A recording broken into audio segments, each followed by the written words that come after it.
Okay, here we go. It's chapter 16. In the excitement of the night, Martine had forgotten about the poachers and the fact that she was miles away from home, with dawn rapidly approaching.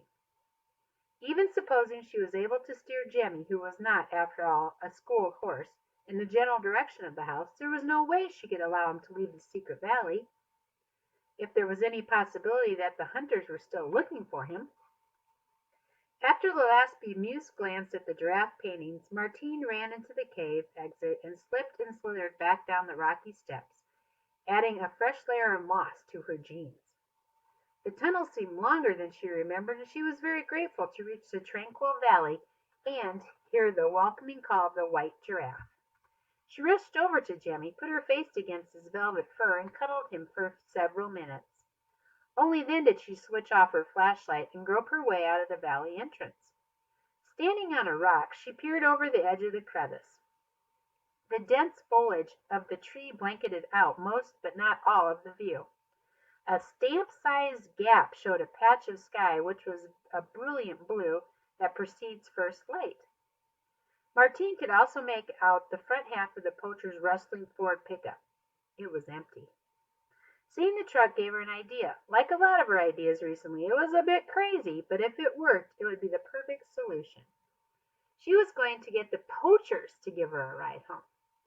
Martine ran through the dark valley to Jemmy's side. She stood on tiptoes, and he put his head down and nuzzled her affectionately. "Stay safe, my beautiful friend," she said, a little self-consciously. She added, "I love you." She returned to the valley entrance, climbed cautiously over the sharp rocks that guarded it, and began to wriggle through the tangle of sticky creepers. Lying on her belly beneath the sinister tree, she waited and listened. Twin points of light were bobbling through the trees. The poachers were returning to their vehicle. For seconds, Martine's limbs were filled with the same helpless weakness she felt on the night of the fire, but she propelled herself forward. If she hesitated now, it would be over. Tearing free of the vine, she sprinted for a truck and flung herself on the back. A tarpaulin lay on the heap near the cab. Now, I'll send you a picture. I'll put a link on here of what a tarpaulin is. Martine dived under it, gagging its rotten meat odor. Then she lay still. She hardly dared to breathe. Footsteps crunched along the stony ground. The truck rocked as the men got in, and the door slammed with unnecessary force. They weren't speaking. Despite her predicament, Martine managed to smile. She pictured seeing them, each blaming the other for a wasted, torturous night among the creepies and the crawlies. With any luck, it had put them off hunting for life. The old truck gave a harsh metal wheeze and jolted into action. Martine's plan was to wait until the poachers slowed down to open a gate or cut the fence and then jump out. Assuming that she didn't injure herself in the fall, she would be within easy walking distance of the house. In the meantime, she was determined to try to get a good look at them.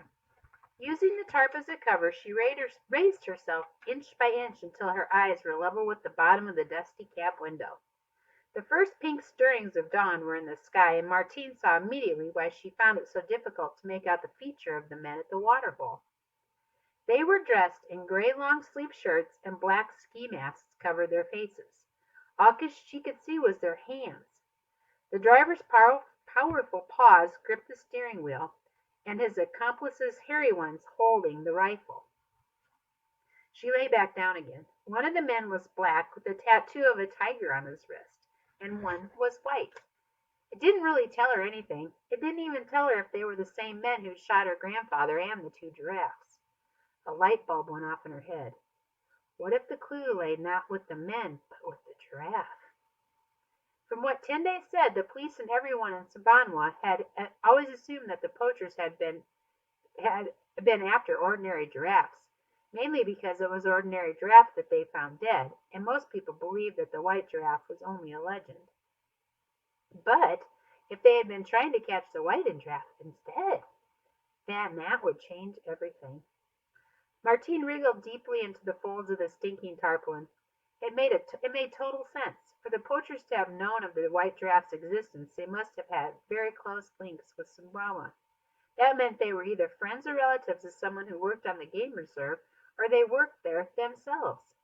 Martine shivered at the thought of these possibilities. She knew that Alex had befriended her grandfather in the years before he died, and that the very promised the job of game warden if anything ever happened to him. Alex had also threatened Martine herself, had shot the kudu and found it amusing, and made it clear that she knew the value of the white giraffe and she was very sure that it existed. But maybe he too was obvious a suspect. In Martine's mom's favorite detective show, the villain had turned out to be a weird postal worker with a limp, or a gun enthusiast, or an eccentric, wart-ridden spinster. It was always the least obvious person, the clean-cut doctor, the wholesome housewife, or the new vicar. The least obvious person there was, Martine felt guilty for even thinking such a thing, Tende. He claimed he'd been away in the north of the country at the time of the shooting, visiting his relative. But what if he hadn't been away at all? What if he'd been right here? What if the reason he didn't find the poacher's tracks is because he didn't want to? But no, that didn't work either, because Martine refused to believe it was true. She would trust Tende with her life. The vehicle slowed. Martine readied herself to jump. She dreaded to think what would happen if the driver or his gun-toting companion noticed her reflection in the mirror.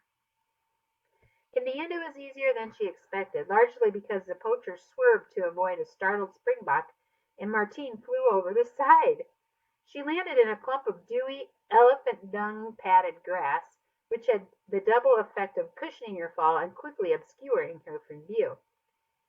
It did not, however, improve the fragrance of her jeans.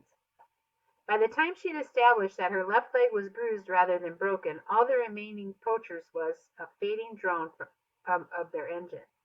She checked around for animals in search of breakfast. She was not, as she'd hoped, close to the house, but she could see a faint outline of Simbana's sign and knew it was close to the road.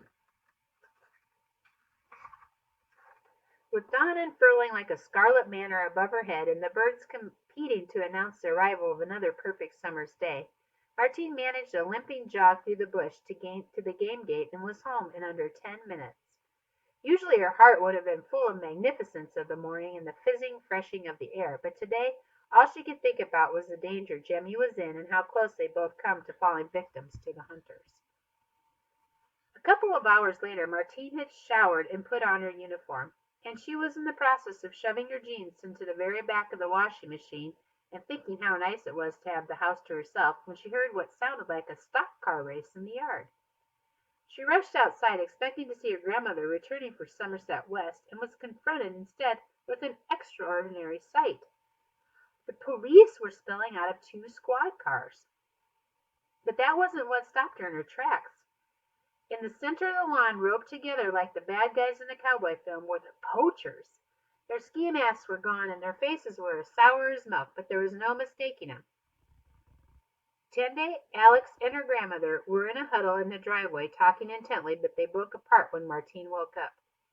"Martine, thank goodness you're okay," said Gwen Thomas, rushing forward. Her overnight bag and her car keys were still on the lawn where she dropped them. "I've just arrived home to find the police swarming all over Simbana. Alex here has managed almost single-handedly to catch the poachers who have been plaguing us for nearly 2 years." "Alex?" Martine bursted out before she could stop herself. Her grandma gave her a reproachable look. "Yes, Alex," she said. In an act of extraordinary bravery, he shot out the poachers' front tires as they left the game reserve. Then he radioed for help and managed to pin one of the men to the ground until Tende could get there to assist him to catch the other. "It was nothing, ma'am," said the game warden. "That's what you hired me for. I just wish I could have done it sooner." He put his arm around the Zulu's shoulders and said warmly, "But I couldn't have done it without Tende's help." Martine caught Tende's eyes, but he looked away quickly. The grandmother glanced at her watch. "We better get you to school, Martine," she said. "If you collect your things, I'll take you in myself." Martine, who in the space of 10 hours had ridden a white giraffe, escaped from men with guns, and seen her destiny written on a cave wall, was struggling to cope with this unexpected turn of events. But she went crossly back to the house to collect her lunchbox and backpack. Alex the hero. How sickening. How maddening. Was it really possible that she'd made a mistake about the strawberry blonde troll? She was in the kitchen step when footsteps pounded up behind her. "Martine," called Alex, "wait up." Martine turned with a scowl, but the arrogance that usually marred Alex's face had been replaced with puppish eagerness. "Martine," he said, "I owe you a huge apology. Over the past year I've become so obsessed with catching people who are stealing your grandmother's animals that at times it has clouded my judgment. I don't know what came over me the day I drove you to school. Threatening you like that, it was unforgivable. But I was worried that a stranger to Zimbabwe, someone not familiar with the wildlife, might get in the way of my investigation. All I can say is that I'm sorry. If there's anything else I can do to make it up for you, let me know." He reached into his pocket and brought out an exquisite kingfisher pen. "Peace offering," he said, "and I'll send you a picture of that too."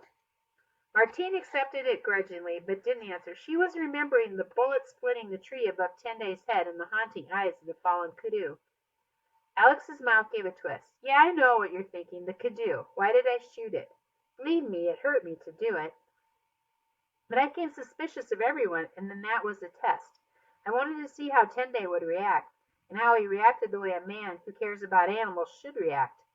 So he was in the clear, but you never know in this game. There was a lot of money at stake, and even the best can be tempted." Martine wasn't convinced, but then she did not want to believe him either. She decided that the best way forward was to trust nobody and say nothing. After the night's adventures, one thing was perfectly clear. She and Jemmy were on their own.